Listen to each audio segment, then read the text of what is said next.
Sur ça, vous avez parlé politique, ce qui nous amène au dernier point de ce soir, qui concerne l'élection présidentielle en France. Sur cette élection, révérend docteur Jean-Luc, quel est le regard de l'homme de Dieu sur les résultats de cette élection présidentielle en France? Je vais vous dire quelque chose par rapport à l'élection présidentielle en France. Cette élection 2022. Vous savez, chaque fois, moi je suis en Afrique, je suis au Gabon, les Africains n'ont jamais compris qu'une élection en France, c'est une élection en Afrique. Parce que la majorité des pays africains sont dirigés par la France, par leur histoire. Et vous savez que la France a été longtemps, un peu, je ne veux pas dire le bourreau de l'Afrique, je veux dire aussi, pourquoi pas, le colonisateur de l'Afrique. Et donc, lorsqu'il y a une élection en France et que les gens ne s'intéressent pas à cette élection, surtout nous les Africains, je pense que ce n'est pas comprendre le bon sens même de la vie.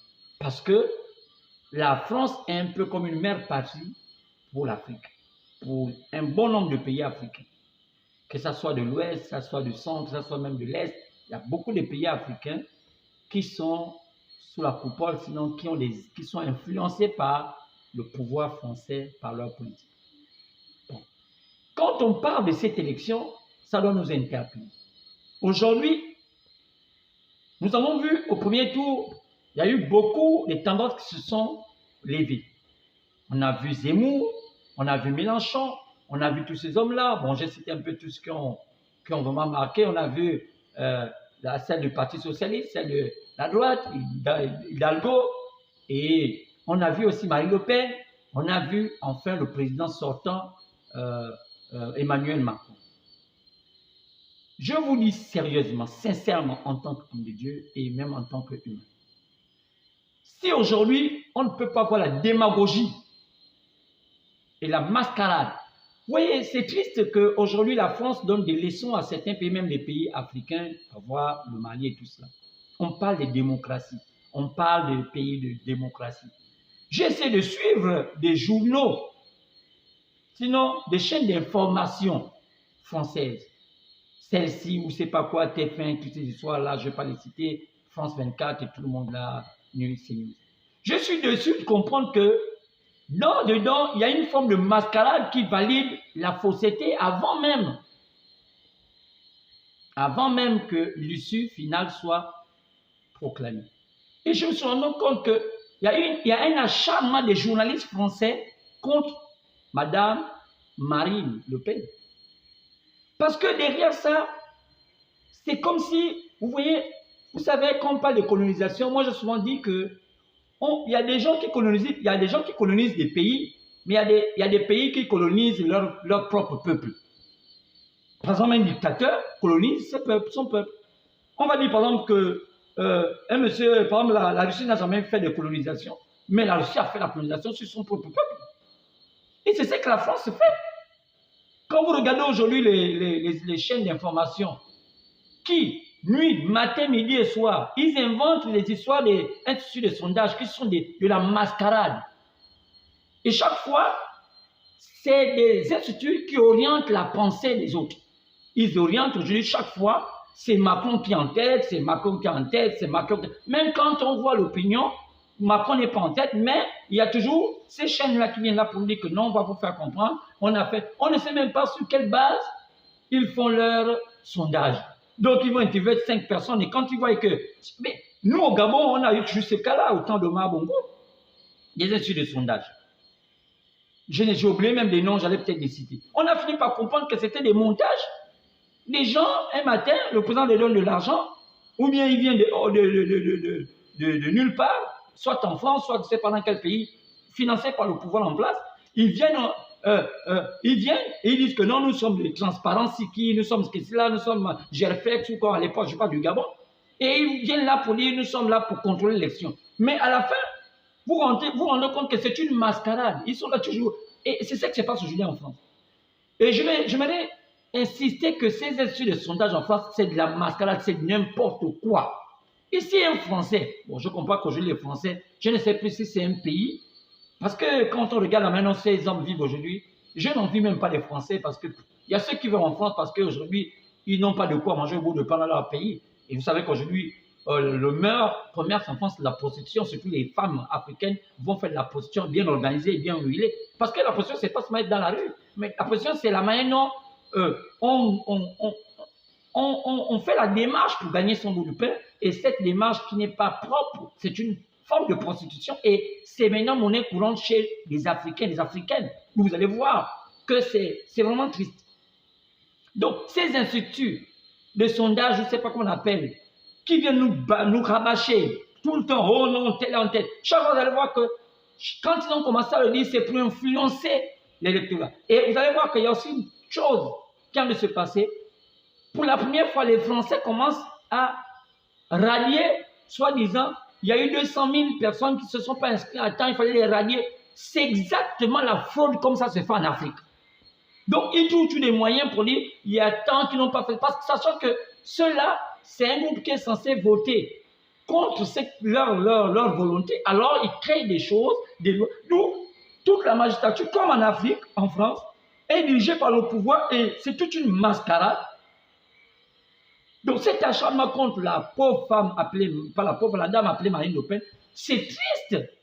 C'est triste, ils sont non, on va voir. Comment pensez-vous qu'on va gagner une élection présidentielle parce qu'il y aurait un débat demain et mercredi, et si Macron parle bien, il va dépasser. Ça, c'est n'importe quoi. C'est de n'importe quoi, c'est de la fiction. Ça nous montre que c'est un pays qui n'a jamais été un grand pays. C'est un pays vraiment, vraiment, je ne voulais pas insulter ce pays parce que je ne voulais pas être injurieux. Mais je voulais dire, oui. Vous voulez me poser une question? Bien sûr. Nous avons un internaute, M. Ken Levé-Bitumba, qui se demande en quoi l'élection de Marine Le Pen à la tête de la France peut changer la destinée de ce pays. Bon, si Marine Le Pen gagne, à quoi son élection peut changer la destinée de ce pays? Mais vous savez, pour qu'un arbre commence à tomber, il faut commencer à l'abattre. Donc, on ne va pas dire que Marine Le Pen viendra changer. Moi, je ne suis pas un adepte de Marine Le Pen, mais je vous dis ce qui est vrai. Je vous dis que Macron, c'est une marionnette, parce que je vous dis, avant même de répondre à cette question, regardez même le positionnement de Macron en matière d'idéologie politique. Macron n'est ni de la droite ni de la gauche, il prend les gens là. Combien de fois? Depuis quand les gens de la droite devaient s'accorder avec l'idéologie des gens de la gauche? Macron est le seul fameux président qu'on a pu prendre pour prendre et la droite et la gauche pour les mettre ensemble et gérer le pays. Comment? Alors que c'est des idéologies. Ça veut dire qu'ils se sont entendus pour biaiser les Français, pour dire et effectivement, Marine Le Pen sait bien l'expliquer, peut-être que les Français ont du mal à comprendre parce qu'ils sont maintenant dans le monde de la corruption. Donc, Macron n'est ni de l'extrême droite, ni de la droite, ni de l'extrême gauche, et pourtant il sort de la gauche. Il était le porte-valise de Hollande, le Molux Hollande, bon, c'est pas comment. Hollande, vraiment, c'est triste. Je ne sais même pas si Hollande peut même être président du Gabon. Bon, c'est Hollande qui lui a donné le canevas pour saboter toutes les valeurs de la France. Aujourd'hui, on ne sait même plus exactement. Avant, à l'époque, on pouvait se positionner, soit on était de la droite, soit on était de la gauche. Mais aujourd'hui, on ne sait plus ce qu'est devenu ce pays. Donc, ce monsieur qu'on appelle Macron est devenu donc le centriste, à peu près à l'époque Bayrou. C'était à peu près les Bayrou, jusqu'à Destin. Mais un centriste qu'on ne comprend pas. Donc, c'est toute une amalgame. On peut dire que c'est quelqu'un, un peu quand on prend dans la Bible, il n'est ni chaud ni froid. Donc, il est tiède, c'est le parti des tièdes. Et la Bible dit que c'est le parti qu'on vomit dans Apocalypse chapitre 3, à partir du verset 14, à l'âge de la Odyssée. Donc, si Marine Le Pen venait au pouvoir, ils l'ont taxé de ce qu'on appelle l'extrême droite. C'est quoi? Qu'est-ce qu'on appelle l'extrême droite? Il y a une droite, il y a une gauche. Et si on parlait, peut-être qu'on a l'occasion de bien parler samedi prochain sur les composantes d'une politique. Quand on parle de la droite, quand on parle de la gauche, quand on parle de... la France est le seul pays au monde où il y a au moins 5 courants. Je vais vous les citer.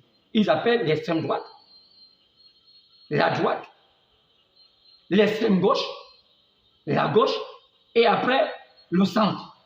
Donc, 5 pensées.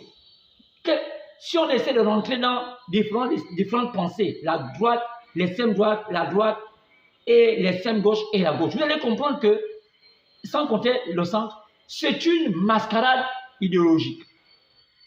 Parce que la droite française, c'est quoi?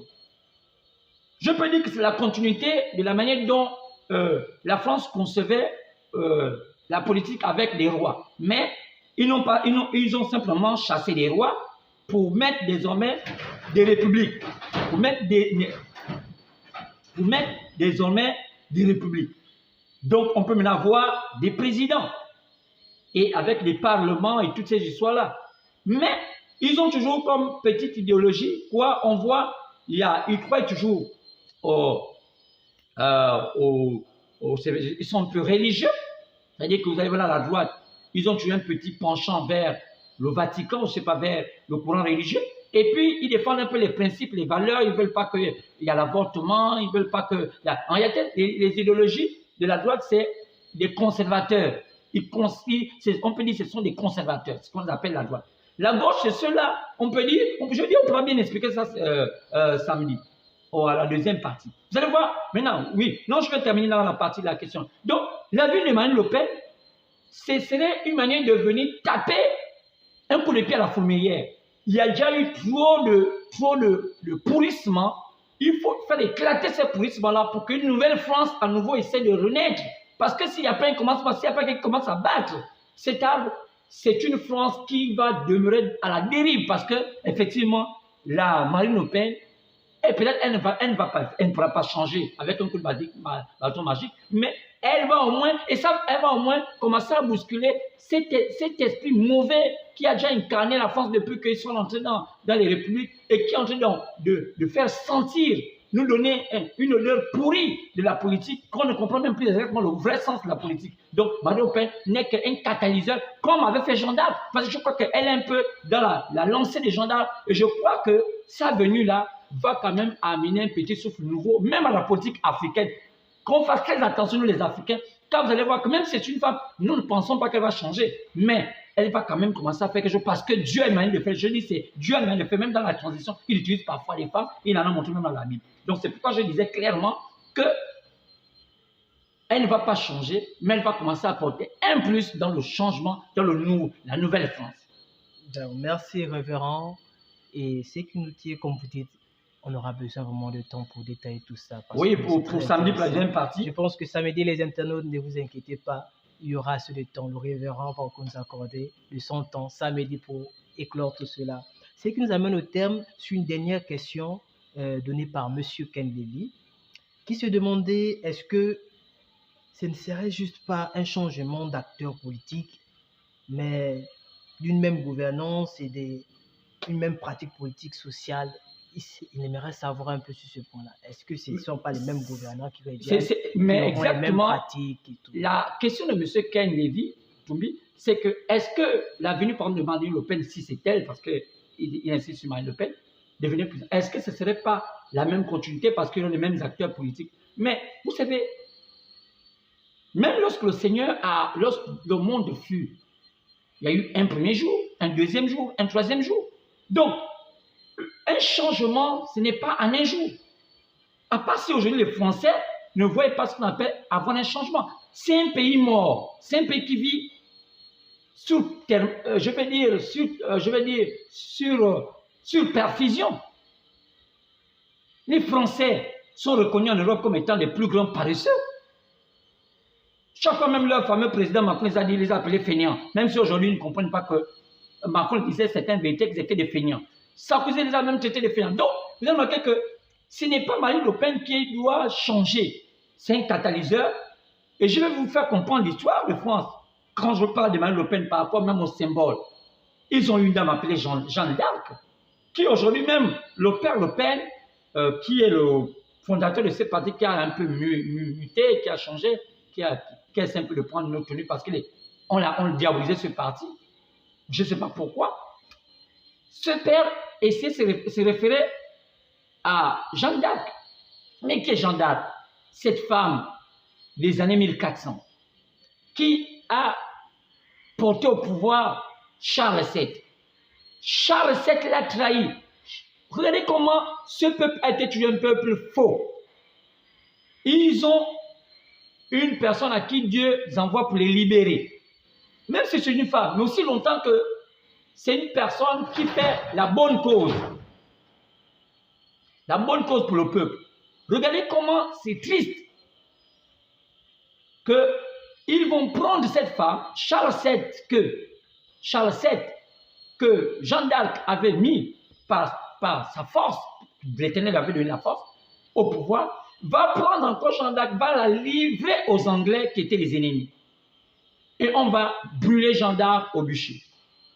Quelques années plus tard, le même Charles VII va élever avec les prêtres menteurs de leur temps, jusqu'aujourd'hui c'est des menteurs les prêtres, et le système du Vatican, des bandits, avec le système, comme pour aussi à ces bandits qu'on appelle les orthodoxes, avec des grosses barbes, parce qu'ils pensent qu'être homme de Dieu, ça va une grosse barbe avec des gros chapeaux, alors que quand vous regardez leur cœur, c'est des cœurs noirs. Alors, ils vont en faire la réhabiliter pour dire non, on la réhabilite pour dire qu'elle est sainte. Alors ce sont eux qui l'ont fait brûler. Donc, c'est pour montrer que ce n'est pas Marine Le Pen qui est censée changer la France. C'est toute la France entière qui doit se lever pour donner une gifle à un système qui appartient aux ténèbres, qui n'a plus donné de repères à la France, qui aujourd'hui qui sont à l'origine de la situation actuelle. Parce qu'aujourd'hui, quand vous partez en France, vous ne pouvez pas savoir si c'est la France, si c'est l'Algérie, si c'est le Maroc, c'est un pays où il y a tout. C'est un multiport empoisonné. D'où quelqu'un peut venir, il s'habille en ninja, il marche dans la rue, on dit non, c'est la démocratie. Mais et pourtant, ce même-là, c'est celui qui va assassiner. Quand il assassine, on ne savait pas que c'était ça. Donc, c'est un pays qui n'a plus de position. Donc, la vie de Marine Le Pen, c'est une occasion pour les Français de se remettre en cause. Il y aura le débat demain. Ils vont se attendre la bonne philosophie de Macron, peut-être. Peut-être aussi, Marine Le Pen va débattre. Pour eux, au lieu de comprendre qu'ils ne peuvent pas juger Marine Le Pen, elle n'a jamais dirigé ce pays. C'est Macron qui est censé rendre compte parce qu'il est au pouvoir. Maintenant, si Macron doit rendre compte qu'il est au pouvoir, ce n'est pas Marine Le Pen qu'on doit demander les comptes. Parce qu'aujourd'hui, maintenant, c'est un problème comme si c'était Marine Le Pen qui avait dirigé la France avec Macron. Donc, on demande à Macron, on lui jette des invectives, on lui jette des choses même qui n'ont même pas de sens. Oh non, pourquoi tu veux interdire la burqa? Pourquoi tu veux interdire le voile? Est-ce que c'est le sens, est-ce que c'est la chose cruciale que les Français veulent entendre? J'ai vu des femmes africaines aller dans les plateaux pour dire oui, nous ne voulons pas Marine Le Pen parce qu'elle n'aime pas les Noirs. Mais j'ai vu qu'il y a des Noirs qui marchent avec Marine Le Pen, pourquoi elle ne les chasse pas? C'est du n'importe quoi. Parce qu'aujourd'hui, nous savons qu'aujourd'hui, la plupart de nos sœurs africaines vont en France. Je vais dire 99% des femmes africaines qui vont en France vont pour de la prostitution organisée. Parce qu'aujourd'hui, on sait que nos pays qui sont pillés par les dictateurs, on n'a pas de revenus. Quand on va en France, on a des opportunités par des faux mariages avec des fatigués européens qui cherchent des vices avec des femmes noires en manque d'argent. Et là-dedans, on les donne un peu de pécune. Et dans ces pécunes-là, elles envoient aux parents. Donc, on peut dire qu'aujourd'hui, c'est une nouvelle manière pour les Africains d'envoyer de l'argent. L'immigration, je veux dire. Merci du monde. L'immigration.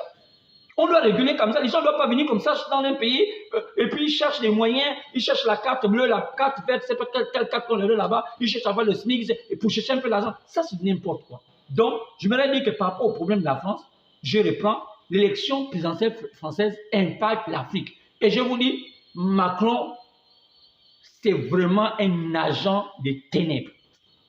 Il est un agent des ténèbres, déjà même par sa moralité, c'est quelqu'un qui est dans l'homosexualité. Vous sentez, il est dans tout ce qui est sale. Mais pourquoi pas essayer de redonner la dignité à ce peuple français? Donc je veux dire sincèrement qu'on peut avoir revenir dans certaines choses parce que cette élection est importante. Vous savez que c'est dimanche, je crois dimanche prochain. Mais en ce qui concerne les Français, j'aimerais leur dire que ne vous focalisez pas sur le débat de demain, ça n'a pas de sens. Focalisez-vous sur les normes, les principes. Et Marine Le Pen ne pouvait pas jouer Marine Le Pen sur des détails parce qu'elle ne dirige rien. C'est Macron qui doit vous rendre des comptes et vous dire où est-ce qu'il met son argent, votre argent, pourquoi il fait cette ligne. Il n'est pas obligé de mettre les gels sur ses cheveux pour venir vous flatter, vous faire des histoires, vous dormir debout, vous raconter tantôt la retraite à 65 ans, tantôt ce n'est plus des oh non, c'est l'écologie. Est-ce que vous connaissez ce qu'on appelle même l'écologie? L'écologie, c'est triste même vous les Français. Donc je vais m'arrêter par là parce que je vais revenir samedi pour clore ces beaux débats, ces bons éclaircissements-là pour le monde par rapport à la situation actuelle. Bien sûr, nous allons revenir samedi sur ça et je pense qu'on sera ravis de tous ces éclaircissements. Et alors, reverrons docteur Jean-Luc Moulanda. Nous allons clore cela avec un mot de la fin. Je vous donne la parole. Bon, comme nous allons revenir samedi prochain, je ne vais pas dire que c'est un mot de la fin. C'est un mot de revoir, c'est un mot de... je vais dire que c'est un mot juste de remerciement, c'est un mot de vous remercier, vous qui avez eu l'occasion de me donner cette opportunité de parler, m'adresser à ceux qui m'écoutent, les internautes. Peut-être que je n'ai pas la possibilité d'aller voir des grands médias parce qu'ils ne vont pas accepter, ils n'aiment pas la vérité. Parce que la Bible nous dit que vous connaissez la vérité vous affranchira et vous rendra libre. Donc, je veux simplement vous remercier pour l'occasion, l'opportunité que vous m'avez donnée d'être dans vos maisons et vous qui êtes venus me filmer. Et je remercie tous ceux qui ont contribué. Et M. Ken Boutoumbi, par ses questions, j'aimerais que beaucoup puissent contribuer par leurs questions et dire que nous sommes dans un monde très dangereux et le discernement est très important. Et si nous ne discernons pas, vous savez que la Bible nous dit que Satan s'est transformé en ange de lumière. Donc on peut confondre le vrai au faux. Donc c'est pourquoi j'ai fait mon petit travail en tant qu'homme de Dieu, comme avaient fait mes prédécesseurs, que ce soit Élie au l'Ancien Testament, ou Jean-Baptiste dans le Nouveau, pourquoi pas notre Seigneur et plusieurs d'autres qui ont toujours prôné pour la vérité et prôné pour la justice. Alors, je vais dire au peuple français, au peuple africain, faites attention et surtout qu'on a terminé cela avec le peuple ukrainien aussi, faites attention parce que c'est un jeu dangereux. Le peuple russe, faites attention parce que nous sommes dans un monde très dangereux et nous sommes gérés par des gens qui sont très mal intentionnés et leur seul objectif, c'est le gain, c'est l'argent. Ils n'ont aucune moralité. Pour eux, la moralité n'existe pas et le mal, pour eux, c'était une satisfaction. Le mal est une manière pour eux de se soulager de leurs maux. Le mal est pour eux un plaisir. Donc, je voudrais dire que pour le peuple français, je vous soutiens. Pour ceux qui sont indécis, bien ceux qui ont pu penser à les soutenir Macron, je vous dis que vous êtes vraiment dans l'erreur. Macron, c'est un imposteur, il fera rien. Et vous-même, vous allez voir. Et ne suivez pas la bouche de Mélenchon. Mélenchon, c'est un papa qui se cherche. Mais je vous dis simplement, suivez la voie, la vérité. Et demain, regardez bien regardez-les dans les yeux. Vous allez voir comme Macron va utiliser la technique, le mensonge, comme il le fait, sans pourtant vous dire exactement ce qui fait de votre argent. Alors, à nous retrouver samedi prochain et que le Seigneur vous garde dans la vie.